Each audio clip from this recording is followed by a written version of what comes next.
السلام عليكم ورحمة الله وبركاته. اهلا بيكم، عاملين ايه؟ كل سنة وانتم طيبين جميعا. فيديو النهاردة ان شاء الله فيه افكار حلوة ان شاء الله هتعجبك. بس ما تنسيش لو استفدتي من الفيديو تنسيش تعملي لايك لاختك وتشتركي في القناة. حبيت اوريكم نوع الجبنة اللي انا بعمل بيها البيتزا وبستخدمها اليومين دول، يعني هي كويسة في السوق بالنسبة لانواع تانية. بستخدم الريف جولد او الريف بيور، بجيب دي او دي، نوعهم حلو مفهوش نسبة زيوت نباتية كتير. وعايزه اوريهولكوا على البيتزا شكلها ايه. شوفوا الصينيه دي كلها ما شاء الله، الصينيه كبيره حجم كبير. انا حطيت عليها اقل من نص كيلو جبنه. شوفوا شكلها عامل ازاي. الولاد اول لما شافوها قالوا لي دي لازانيا يا ماما ولا ايه، قلت لهم لا دي بيتزا. نوع الجبنه ده حلو بالنسبه لانواع تانية كتير، كويس مفهوش نسبه زيوت عاليه. هو والريف بيور. انا كنت بجيب الاطباء قبل كده، بس بقالي فتره بصراحه حاسه ان هي جودتها قل فما بقتش بجيبها. شايفين شكل البيتزا عامل ازاي؟ تحفة. كانت فيها بالفراخ بقى، عاملة قطع فراخ صغيرة كده، صغيرة جدا، مقطعاها ومشوحاها. عملت بقى شوبينج الصبح، نزلت بقى الظهر كده، مش الصبح قوي يعني، بعد ما صليت الظهر نزلت عملت شوبينج. رحت السوبر ماركت جبت شوية الحاجات دي. طبعا جبت دارك شوكليت وايت شوكليت عشان هنزين البيتي فور والسابليه. وجبت قمر الدين ومربى مشمش علشان خاطر هوريكم انا عملت البيتي فور والسابليه، هوريهولكوا شكله ايه. طبعا لازم مربى المشمش معانا في التزيين حاجة العيد.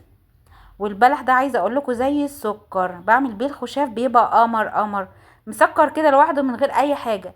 ما بحتاجش ان انا احط سكر في الخشاف اصلا. نوع البلح مهم جدا وانتي بتعملي اي خشاف. طبعا احنا رمضان بيخلص، بس انا حبيت اقول لكم برضو المعلومه دي. اما تجيبي خامات حلوه للخشاف هتعملي احلى خشاف. جبت بقى وانا جايه زبده علشان هسيحها عشان اعمل منها ان شاء الله كحك العيد.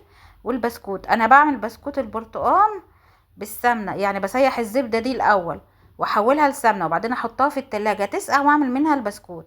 لما تكون بقى بسيحها باخد منها سخنه وبعمل بيها الكحك. وعملت امبارح كيلو كحك من الزبده دي، ريحته وطعمه مش عايزه اقول لكم على الجمال والروعه. هبقى اوريهولكم ان شاء الله، بس لسه هعمل تاني، انا ما عملتش غير كيلو بس المره دي هعمل تاني. عايزه اوريكم بقى السابليه اللي انا عملته بالزبده. سابليه يا جماعه يعني زبده، سابليه وبيتي فور يعني زبده، ما ينفعش سمنه، معلش مش هنغامر، الخامات غاليه. عاملاه بزبده روتانا. شايفين السوا بتاعه مظبوط ازاي؟ وعملت اشكال حلوه. هوريكم انا كمان عملت ايه بيتي فور واشكال سابليه من عجينه السابليه. عملت سابليه تارت، والبيتي فور ده شوكليت بقمع تاني الولاد طلبوه. السوا مظبوط، كل حاجه هنا مظبوطه، وده بفضل ربنا الحمد لله، مش شطاره مني. عملت كده من بعد الفطار. خلصت بدري يعني، عملت بيتي فور وسابليه، بس للاسف ما صورتهوش يعني كنت تعبانه شويه. ايه رايكم في السابليه بتاعي؟ على فكره مظبوط وماسك نفسه ودايب دوب. السابليه والبيتي فور هو ماسك نفسه بس في نفس الوقت دايب. اهم حاجه السابليه يعني زبده، هو البيتي فور.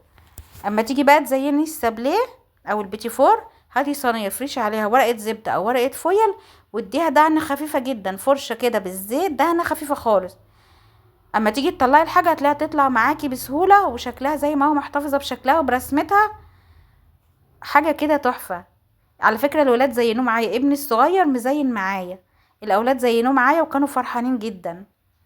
دي مش اول مره عملت السابليه، انا عملته برضو السنه اللي فاتت، وشويه مكسرات كده على الوش، حاجه كده جميله.